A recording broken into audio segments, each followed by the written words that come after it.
school report. My school report was a book report, and I chose Ole Kirk Christiansen, and he was the inventor of Lego.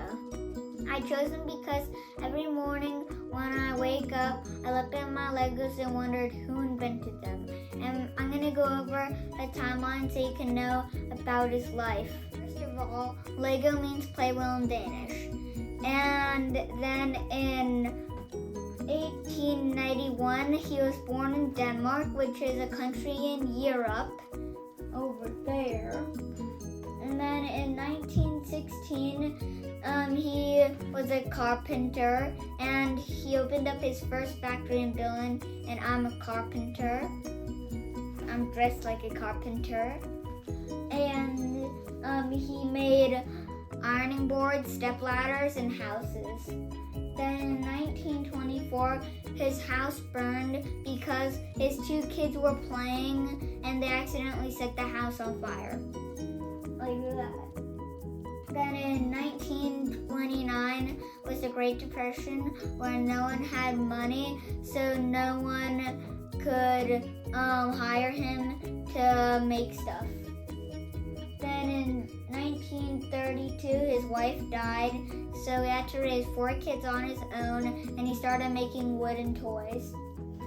Then in 1942, his factory burned again, and it used to could fit 15 people, and now it could fit 40. Then in 1947, he started making plastic toys like the rattle and the teddy bear and the airplane. Then in 1949, he made a Lego, but it was hollow, and nowadays it's not hollow. And it wasn't hollow before, so it couldn't stick together. And nowadays, since there is tubes, it could actually stick together. And so if you build something without tubes and it's hollow, if you tried to pick it up and place it somewhere, it would just fall apart. Then in 1951, his son Gottfried took over the company. And then in 1958, he died. And then there's 3 generations. That's him, that's his son Gottfried, that's Gottfried's son Kjell. Here are some character traits that I like about Ole Kirk. First is determined, because he was determined to make Legos better so they can have tubes like nowadays so they can stick together.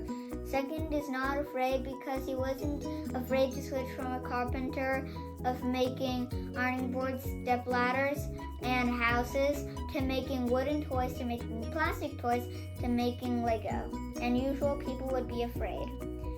And then last is stubborn, because he made his son paint 3 layers, not 2, because once he only painted 2 layers to save a lot of money on toys.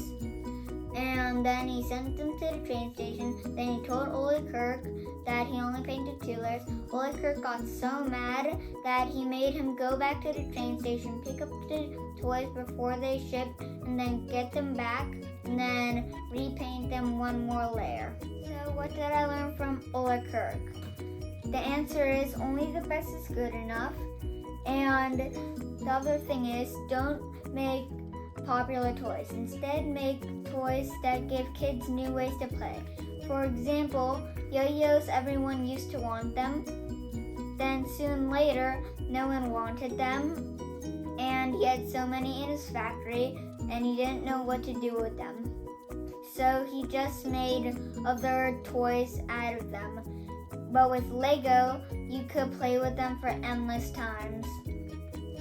And hope you enjoyed learning about Ole Kirk, founder of Lego.